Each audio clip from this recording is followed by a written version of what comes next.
Hi, today is August 6, 2023, and here are my poems for the day. The first one is poem number 1264 for the year, Nest, for Tina Piña. In a room I had never been in before yesterday, someone was speaking, and I was supposed to be listening. And I was listening, but I was also looking at a window above the speaker, and I was like, is that a nest? As the speaker spoke, a pigeon came and soon was feeding at least one baby pigeon in the nest. Maybe there was more than one. I wanted to get a picture, but someone was speaking, and I was supposed to be listening. And I was listening, but I was also looking. Eventually, the speaking stopped, and I was able to take pictures. The feeding had stopped too, but the pigeon was still there next to the nest. A nest that still contained at least one baby pigeon that I could no longer see, but wanted to see so desperately. Poem number 1265, Why I Brought It Up. I don't want to get into the specifics or run the numbers or get too granular. I don't want to miss the trees for the forest or the forest for the trees. I don't want to go into too much detail or any detail really. I don't want to say much, if anything, about it at all. Actually, I don't want to say anything about it. Actually, I don't even know why I brought it up in the first place. Poem number 1266, Not Entirely Impossible.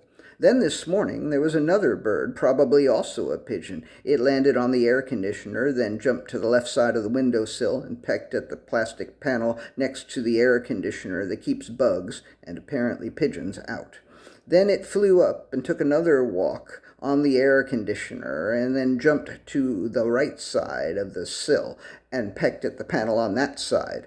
I could barely discern the bird through the panel and didn't take a picture. There really wasn't much to see. After a few minutes, the bird flew away. The chances that it was the same bird I saw yesterday are slim to none, but not entirely possible. Poem number 1267, Through. Through the trash, through the slag heap, through the muck, through the mire, through the garbage, through the vomit, through the shit, through the shire, through the beauty, through the garden, through the fountain, through the fire, through the trees, through the clouds, through the heaven, ever higher. Poem number 1268, One Guston. I saw one Philip Guston painting at MoMA yesterday. It seemed as though it was taunting me for missing the other Gustons at the Met that came down last Tuesday. I almost said fuck you to that one Guston at MoMA, but I had Georgia O'Keeffe's to see. Does Georgia O'Keeffe's get that second apostrophe? So I let that one Guston be, and instead let Ms. O'Keeffe enthrall me. Poem number 1269, La Deuxième Symphonie. I also sort of saw a film by Abel Gance from 1918 called La Deuxième Symphonie. I kept nodding off, but I liked what little I saw.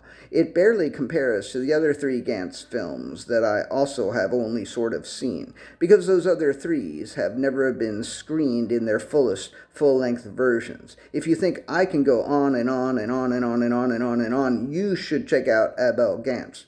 La Rue, J'accuse, and Napoleon are all astonishing and beautiful, but even in their shortened versions, they are very, very long. Here's a pro tip. Get a good night's sleep before checking any of them out. Even La Deuxième Symphonie was too much for me, and it is only 90 minutes long. Poem number 1270, this is the last poem of the day. Another pro tip. Here's another pro tip. If a museum is very crowded, stick around until almost closing time. Museums tend to empty out around then, and you can often have the art all or almost all to yourself. I learned this at the Amsterdam Museum decades ago, and I was able to put it into practice yesterday. I went to the O'Keeffe galleries at around 2:30, and I was like, fuck this crowd. So I went to the film at 4 and back to the O'Keeffe show a bit before 6. And for 45 minutes, I had those galleries all to myself. And 45 minutes turned out to be just enough time. Then I got on a bike to City Winery and saw the Fugs. Yesterday was one hell of a day. If I hadn't gone on so long already, I would say more about it. Probably I will tomorrow, as I have neglected to write one that I promised Jane I would write. Okay, that's it. Thank you. I appreciate you. Go see those O'Keeffes. They come down on the 12th. I highly recommend. Thanks.